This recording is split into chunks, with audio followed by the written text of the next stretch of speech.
बच्चों, आज हमारा चैप्टर 1 का last topic that is evaporation. ठीक, सबसे इजी टॉपिक है इस चैप्टर का। इस चैप्टर का सबसे ज़्यादा easy topic evaporation and most important topic. इससे बहुत सारे क्वेश्चंस रीजनिंग फॉर्म में हमारे एग्जाम में आते हैं। जैसे कि ऐसे क्वेश्चन आता है कि समर में हमें कॉटन के क्लॉथ्स क्यों पहनने चाहिए। ऐसे क्वेश्चन आता है कि समर में हम अर्थन पॉट के अंदर, जिसे मटका कहते हैं, पानी भर के क्यों रखते हैं। ठीक है, तो ऐसे बहुत सारे इंपॉर्टेंट क्वेश्चन हैं जो इस टॉपिक से रिलेट करते हैं, इवापोरेशन। और आज हमारे चैप्टर का लास्ट टॉपिक है, इसे कंप्लीट करेंगे और उसके बाद लेंगे एक छोटा सा टेस्ट। ठीक है, चलो तो सबसे पहले डिस्कस करते हैं व्हाट इज इवापोरेशन। तो आप लोगों ने पढ़ा था वेपोराइजेशन, पढ़ा था वेपोराइजेशन। क्या था वेपोराइजेशन? लिक्विड को गैस में कन्वर्ट करना एट एटमॉस्फेरिक प्रेशर, यही पढ़ा था ना। और वो जो टेम्परेचर था, जिस टेम्परेचर पे मेरा लिक्विड गैस में कन्वर्ट हुआ था, उसको हमने क्या बोला था? Boiling point. अब ना वेपोराइजेशन और इवापोरेशन में एक डिफरेंस है।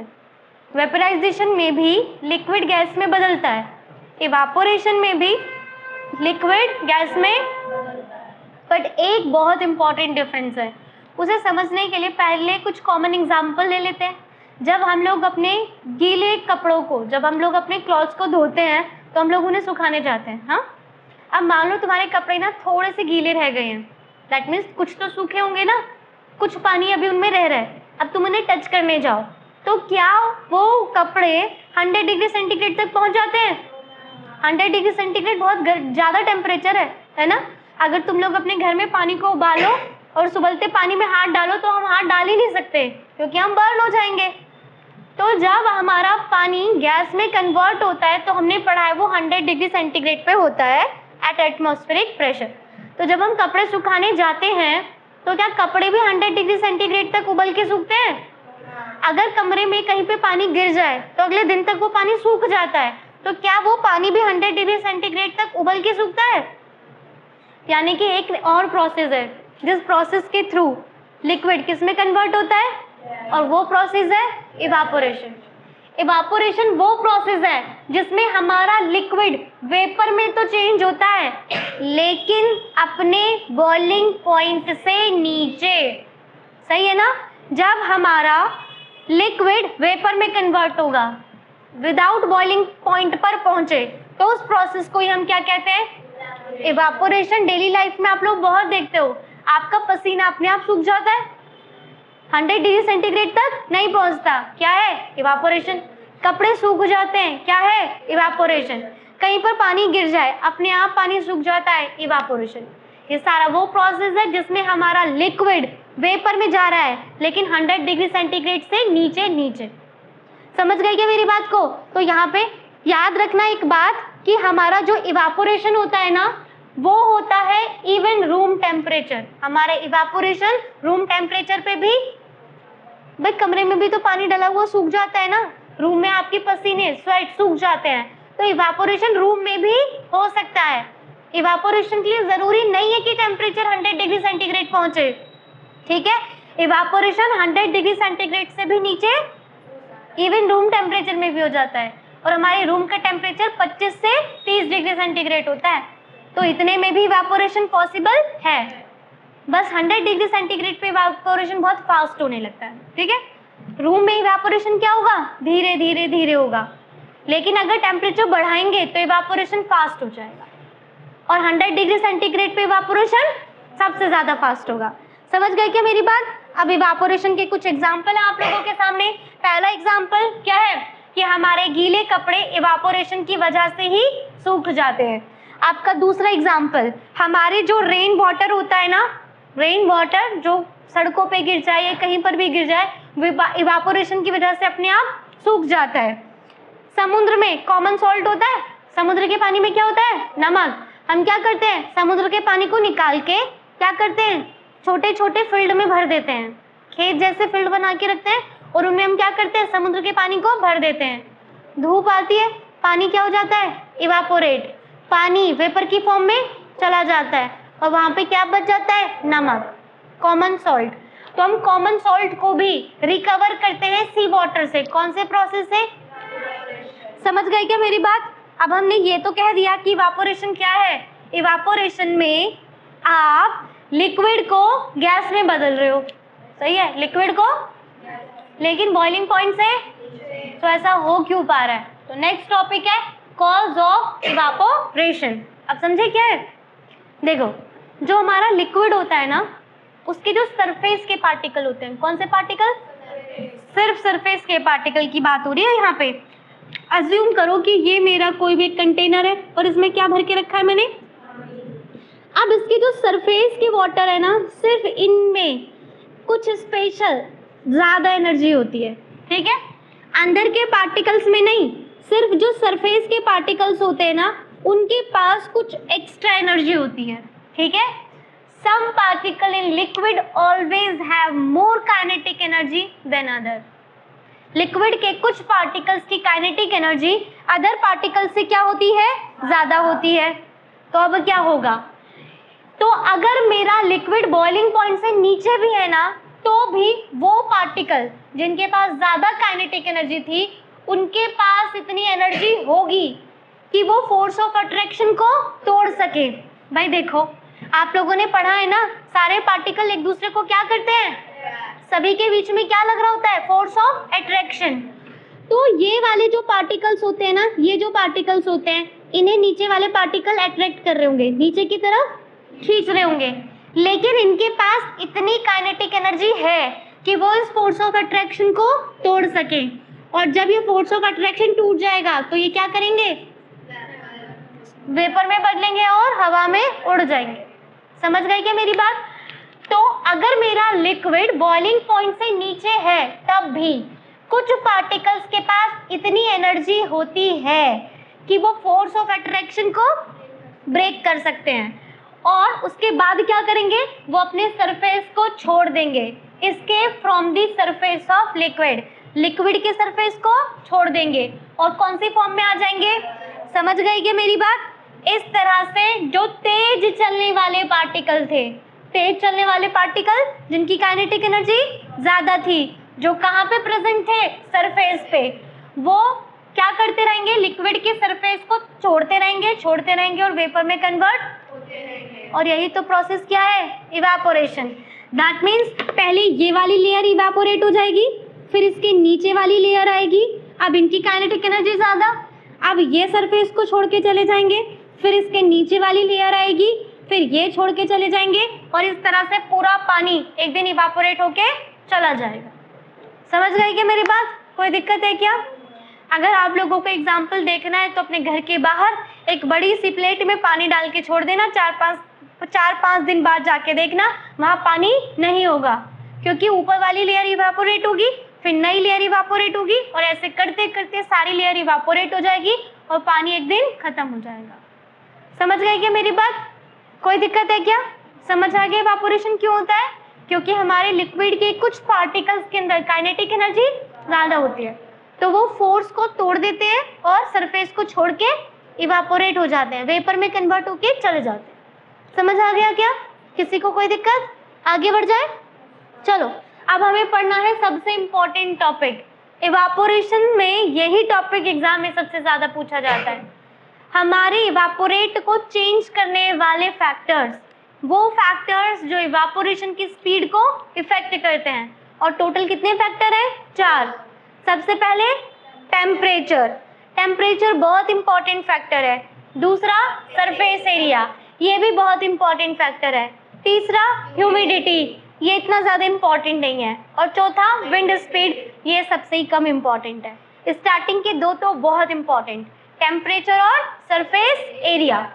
तो सबसे पहले पढ़ते हैं आपके टेम्परेचर को, ठीक है। टेम्परेचर कैसे हमारी इवापोरेशन को इफेक्ट करेगा? सीधी बात है, टेम्परेचर बढ़ाओगे, टेम्परेचर के बढ़ाने पे क्या मिलती है? काइनेटिक एनर्जी, हीट, और हीट से क्या बनता है? Kinetic energy. तो अगर आप टेम्परेचर को इंक्रीज करोगे तो पार्टिकल्स की काइनेटिक एनर्जी, और अभी तो आप लोगों ने पढ़ा, जब काइनेटिक एनर्जी ज्यादा होगी तो वो सरफेस को छोड़ने की टेंडेंसी ज्यादा रखेंगे। समझ गए भाई? आप लोगों ने टेम्परेचर बढ़ाया तो टेम्परेचर के बढ़ाने पे हीट एनर्जी बढ़ी, तो हीट एनर्जी पार्टिकल को कैसे मिलेगी? As a kinetic energy. तो अब पार्टिकल की काइनेटिक एनर्जी बढ़ गई तो वो तो सरफेस को छोड़ के जल्दी जाएंगे ना। नहीं ये बात समझ में? तो वही है, रेट ऑफ इवापोरेशन इंक्रीज और increasing the temperature of liquid. अगर हम लिक्विड के टेम्परेचर को बढ़ाते हैं तो इवापोरेशन भी बढ़ जाएगा। समझ गए? क्योंकि जब आप किसी लिक्विड के टेम्परेचर को बढ़ाते हो हीट करने पे तो इसके ज्यादा पार्टिकल को इतनी काइनेटिक एनर्जी मिलेगी कि वो वेपर स्टेट में आ सकते हैं। इसीलिए टेम्परेचर के बढ़ने पर इवापोरेशन इंक्रीज हो जाता है। समझ गए? कोई दिक्कत है क्या? और सबसे ज्यादा इवापोरेशन कब होगा? जब वो कहाँ पे पहुंच जाएगा? क्योंकि बॉइलिंग पॉइंट तो वो टेम्परेचर ही है जिसपे सारे के सारे लिक्विड को किस में जाना है? गैस में। तो टेम्परेचर बढ़ाते बढ़ाते बढ़ाते अगर आप बॉइलिंग पॉइंट तक पहुंच गए तो इवापोरेशन सबसे ज्यादा होगा। समझ आ गया? कोई दिक्कत? पक्का? क्लियर हो गया? चलो अब एक बात बताओ मुझे, आपके कपड़े गर्मियों में जल्दी सूखते हैं धूप में डालने पे या सर्दियों में जल्दी सूखते हैं धूप में डालने पे? क्यों? सर्दियों में टेम्परेचर कम होता है और गर्मियों में टेम्परेचर ज्यादा होता है। तो गर्मियों में इवापोरेशन तेजी से होगा तो कपड़े जल्दी सूख जाएंगे। सर्दियों में टेम्परेचर कम होता है तो फिर कपड़े धीरे धीरे सूख। समझ आ गया? कोई दिक्कत? चलो next and most important, surface area. मैंने आप लोगों को क्या बोला? इवापोरेशन इसीलिए होता है क्योंकि कुछ पार्टिकल्स के पास काइनेटिक एनर्जी, कौन से वाले पार्टिकल्स? तो सरफेस एरिया जितना ज्यादा होगा उतने ही ज्यादा पार्टिकल्स की काइनेटिक एनर्जी ज्यादा होगी तो उतने ज्यादा पार्टिकल वेपर में बदलेंगे। और जितना कम सरफेस एरिया होगा उतने सरफेस पे पार्टिकल कम होंगे, उतने ही कम पार्टिकल्स काइनेटिक एनर्जी कम रखेंगे और फिर बस थोड़े से पार्टिकल इवापोरेट हो पाएंगे। नहीं यही बात समझ में? तो हमारा जो इवापोरेशन है ना एक्चुअली में वो सरफेस फिनोमिना है। कैसा है? इवापोरेशन सिर्फ सरफेस पे होता है। इवापोरेशन बॉडी के अंदर से ये वाले पार्टिकल्स नहीं जाएंगे इवापोरेट होने, ओनली सरफेस। तो इवापोरेशन एक सरफेस फिनोमिना है, इवापोरेशन सिर्फ सरफेस पे होता है। तो सरफेस जितना बड़ा होगा इवापोरेशन उतना ही। समझे क्या मेरी बात? तुम लोग कपड़े हमेशा फैला के सुखाते हो ना। अगर आपको बेडशीट सुखानी है तो क्या बेडशीट को इकट्ठा करके तार पे डाल देते हैं? बेडशीट को खोल के डाला जाता है। क्यों? सरफेस एरिया ज्यादा होगा तो जो सरफेस पे पार्टिकल उनकी काइनेटिक एनर्जी ज्यादा होगी तो वो सारे पार्टिकल एक साथ उड़ जाएंगे। अगर आप इकट्ठा करके रख दोगे तो सरफेस एरिया कम हो जाएगा। तो कम पार्टिकल्स के पास काइनेटिक एनर्जी होगी तो बस उतने से पार्टिकल इवापोरेट होंगे। नहीं आई मेरी बात समझ में? जब आपको कोई गर्म चीज को ठंडा करना होता है तो आप लोग एक ऐसा यूटेंसिल लेते हो जिसका सरफेस एरिया बड़ा होता है या छोटा वाला लेते हो? क्योंकि ज्यादा सरफेस होगा ना तो वेपर जल्दी जल्दी कन्वर्ट होगी तो उससे वो जल्दी ठंडा हो जाएगा। इस रिलेटेड एक क्वेश्चन है जो एग्जाम में पूछा जाता है जो अभी डिस्कशन करेंगे।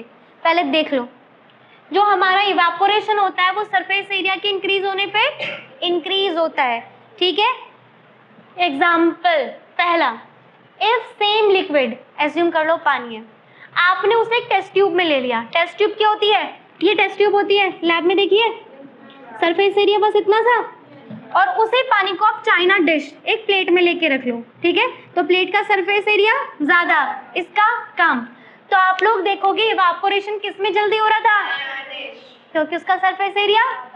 ठीक है? नेक्स्ट, हम लोग जब भी अपने कपड़ों को वॉश वेट क्लॉथ्स को सुखाते हैं तो हम उसे स्प्रेड आउट करते हैं, फैला देते हैं। ठीक है? ऐसा क्यों करते हैं? ताकि सरफेस एरिया इंक्रीज हो जाए जिससे इवापोरेशन जल्दी हो और वो जल्दी सूख जाए। ठीक है? नेक्स्ट एग्जांपल, रेन के बाद हमारी जो रोड होती है ना वो बहुत जल्दी सूख जाती है क्योंकि आपकी रोड का सरफेस एरिया क्या होता है? तो इवापोरेशन भी क्या होगा? समझ गए? कोई दिक्कत है क्या? पक्का क्लियर हो गया? नेक्स्ट, ह्यूमिडिटी, तीसरा फैक्टर। अब ह्यूमिडिटी का मतलब ही समझा दो।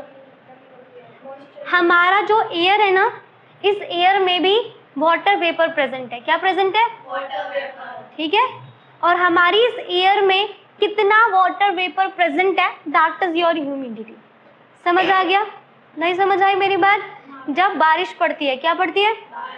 तो रेन होती है, वाटर, वाटर क्या होते हैं? इवापोरेट, और इवापोरेट होके कहीं चले थोड़ी जाएंगे, हमारी एयर में मिक्स हो जाएंगे।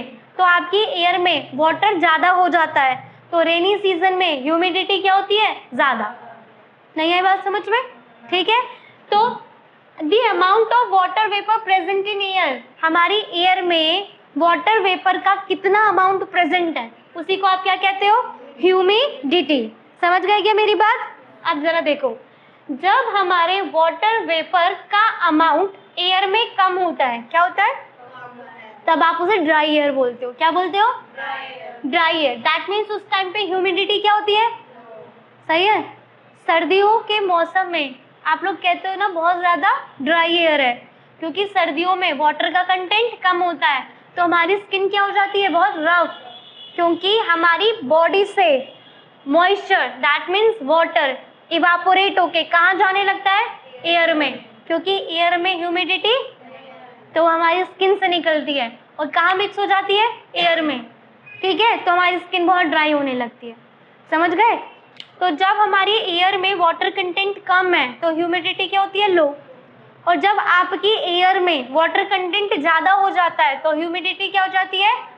समझ गए क्या मेरी बात? अब बताओ, अभी यहाँ पर मान लो रूम में ह्यूमिडिटी कम है, ह्यूमिडिटी तो इवापोरेशन तेज होगा या धीरे धीरे? तेज होगा। यहाँ नहीं है ना, जिसे नहीं है उसे ज़रूरत है ना। हमारी एयर में वाटर वेपर, तो हमारा इवापोरेशन जल्दी होगा ताकि यहाँ से वेपर निकले और एयर में मिक्स हो जाए। अगर इस रूम में ह्यूमिडिटी ज़्यादा है तो एयर ने तो पहले से ही मिक्स किया हुआ है ना। मैंने आप लोगों को एक एग्जांपल दिया था, ध्यान से सुनो, अब मेरी बात अच्छे से क्लियर करोगे। मैंने कहा था एक बॉक्स लो, ठीक है, लकड़ी का बहुत बड़ा बॉक्स लो, और मैंने कहा उसमें बॉल भरो, तो भर दोगे? फिर मैंने कहा बिल्कुल फुल भर दिया तुम लोगों ने बॉक्स, अब उसमें एक भी बॉल नहीं आ सकती। अब मैंने कहा उसमें सैंड भरो, तो सैंड चला जाएगा? क्यों चला जाएगा? बॉल के बीच में स्पेस था, आप लोगों ने सैंड डाला तो उस स्पेस में क्या फिल हो गया? सैंड हो गया पूरा। अब उसमें एक भी सैंड का पार्टिकल नहीं आ सकता। मैंने कहा वाटर भरो, तो वाटर चला जाएगा, क्योंकि सैंड के पार्टिकल के बीच में भी क्या बचा था? अब उसमें वाटर जाएगा, तब तक जाएगा जब तक कि स्पेस पूरी तरह से भर, और जैसे स्पेस भर गया तो क्या अब तुम उसमें और पानी डाल पाओगे? अब ऐसे ही एयर की बात कर लो, एयर में ह्यूमिडिटी तो स्पेस खाली पड़ा होगा, क्या स्पेस खाली? तो अगर वाटर इवेपोरेट होगा तो वो वेपर इसमें मिक्स हो जाएगी ना। अब मान लो ह्यूमिडिटी ज्यादा है तो पहले ही स्पेस भरा हुआ है, अगर वेपर निकलेगी तो क्या कहीं जा पाएगी? नहीं जा पाएगी। इसीलिए जब ह्यूमिडिटी ज्यादा है तो स्पेस अवेलेबल, तो वाटर इवेपोरेट नहीं होगा, होगा तो जाएगा कहाँ? समझ गए? तो जब ह्यूमिडिटी ज्यादा होती है तो स्पेस, तो इवेपोरेशन बहुत धीरे धीरे होता है। जब आपकी ड्राई एयर है, ह्यूमिडिटी बहुत लो है, तो वाटर बहुत जल्दी इवापोरेट होगा, इवापोरेशन होगा मिक्स हो जाएगा, इवापोरेशन होगा मिक्स हो। अभी भी बात समझ नहीं आई क्या? क्लियर? चलो तो नेक्स्ट पॉइंट यही है, जब ह्यूमिडिटी लो होती है तो रेट ऑफ इवापोरेशन हाई होता है। समझ गए? तब पानी बहुत जल्दी जल्दी इवापोरेट होता है। अंडर दीज कंडीशन, जब ह्यूमिडिटी बहुत कम होती है तब इवापोरेशन, और हमारा पसीना बहुत जल्दी सूख जाएगा। समझ गए? हमारा जो स्वेट होता है वो बहुत जल्दी से किस में कन्वर्ट होगा और कहाँ मिक्स हो जाएगा? समझ गए क्या मेरी बात?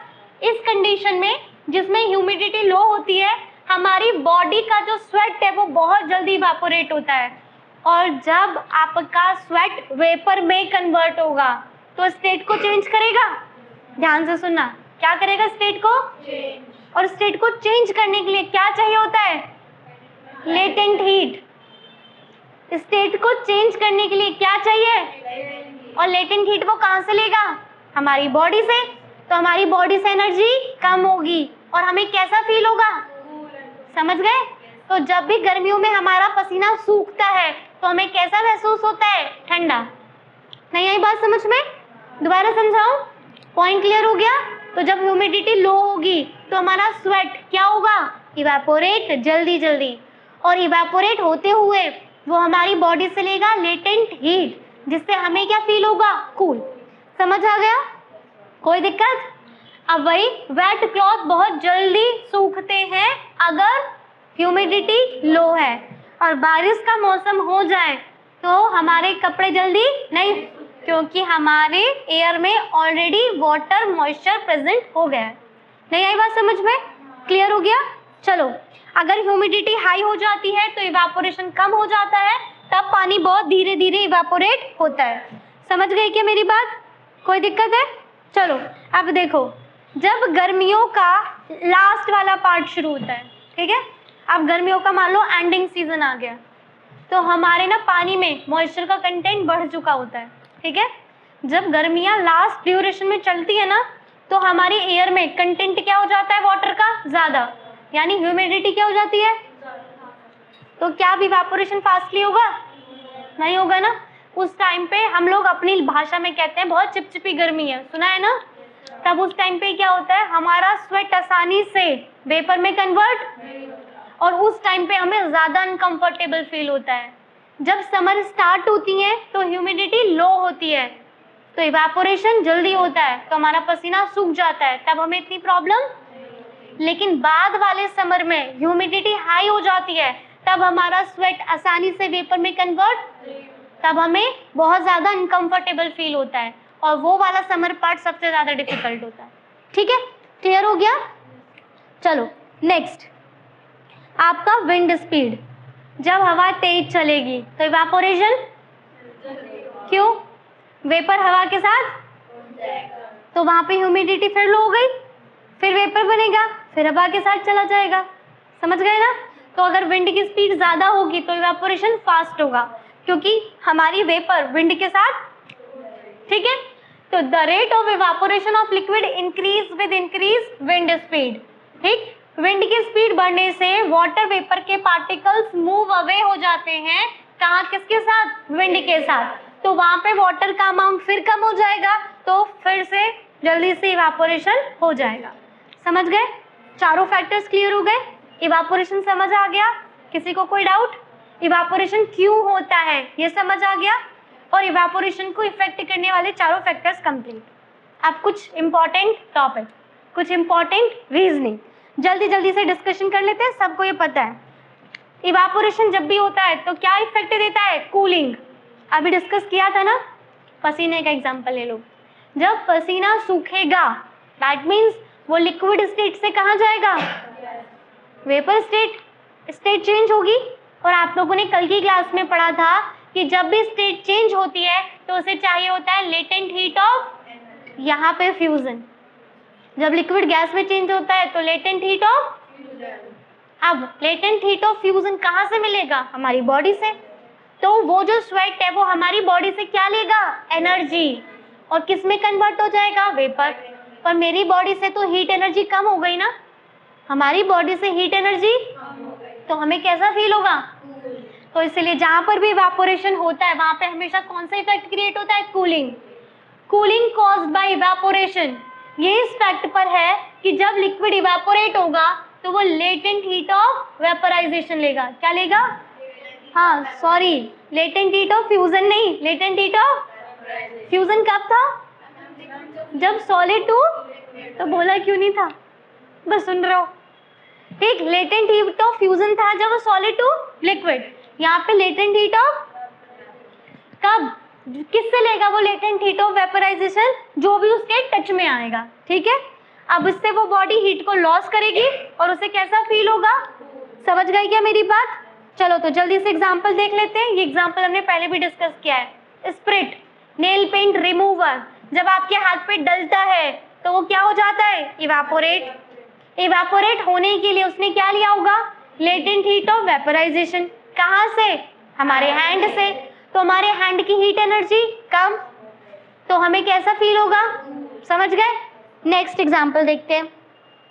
हम लोग गर्मी के टाइम में वाटर को ठंडा करने के लिए उसे मटका या अर्थन पोट में रखते हैं। क्यों बताओ? क्यों रहता है ठंडा? यही तो पॉइंट है, ठंडा तो रहता ही है। क्यों? कभी मिट्टी के बर्तन को ध्यान से देखा है? उसमें बीच में बहुत सारे होल्स होते हैं। ठीक है, जो हमारा अर्थन पोट होता है ना, उसमें बहुत छोटे छोटे बहुत माइन्यूट होल्स होते हैं। अब तुमने मटके में पानी भर के रख दिया, अब वो पानी उन होल्स के थ्रू कहाँ पर आएगा, बाहर, ठीक है ना। वो जो माइन्यूट होल्स होते हैं ना, उससे वाटर कॉन्टिन्यूसली स्वेप होता रहता है और स्वेप होके कहाँ आएगा, बाहर की तरफ, सही है ना, बाहर आ गया। अब बाहर क्या होगा, इवापोरेशन, बाहर क्या होगा, तो वाटर इवापोरेट होने के लिए क्या लेगा, लेटेंट हीट ऑफ वेपोराइजेशन, जो कहाँ से लेगा, मटके से, और मटके के अंदर पानी से, तो पानी से क्या लेगा, हीट एनर्जी, और फिर इवापोरेट हो गया, तो अंदर के पानी की हीट एनर्जी तो कम हो गई ना, तो उसका टेम्परेचर कम हो गया, तो ठंडा हो जाएगा। नहीं आई बात समझ में, क्लियर हो गया। चलो नेक्स्ट, जो गांव में लोग होते हैं ना, वो गर्मियों के सीजन में अपने घर के बाहर या जहां उन्हें सोना होता है वो पानी छिड़क देते हैं, वाटर स्प्रिंकल किया जाता है। क्यों, जहां उन्हें सोना होगा या जहां उन्हें बैठना होगा वो वाटर स्प्रिंकल करेंगे, जमीन पे करेंगे। अब वाटर जहां गिरा है वहां से वो क्या होगा, अब इवापोरेशन में जमीन से क्या लेगा, अब वहां जहां उन्हें सोना है उस ग्राउंड से एनर्जी ली और वेपर में बदल गया, तो ग्राउंड का टेम्परेचर लो हो गया क्योंकि उसकी हीट एनर्जी लॉस हो गई। समझ आ गया क्या मेरी बात, कोई दिक्कत है। हमें गर्मियों में कॉटन के कपड़े पहनने चाहिए, क्यों, हमारे कॉटन क्लॉथ गुड एब्जॉर्बर होते हैं स्वेट के, और अदर जो सिंथेटिक कपड़े होते हैं ना वो स्वेट के गुड एब्जॉर्बर।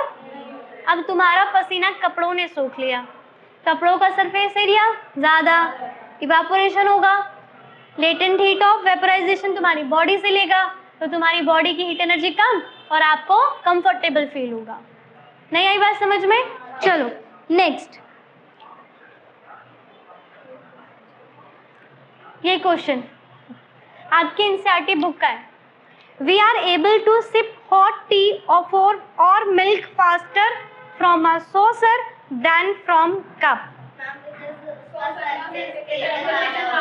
सही है ना, अगर हम कप लेते हैं तो उसका सरफेस एरिया कम होगा एंड सॉसर का सरफेस एरिया ज्यादा होने से इवेपोरेशन कप में कम होगा और सॉसर में इवेपोरेशन होगा, तो लेटेंट हीट ऑफ वेपोराइजेशन चाहिए जो कहाँ से मिलेगी, लिक्विड से, लिक्विड या मिल्क या टी से, तो टी की हीट एनर्जी लॉस हो गई तो टी ठंडा जल्दी हो जाएगा।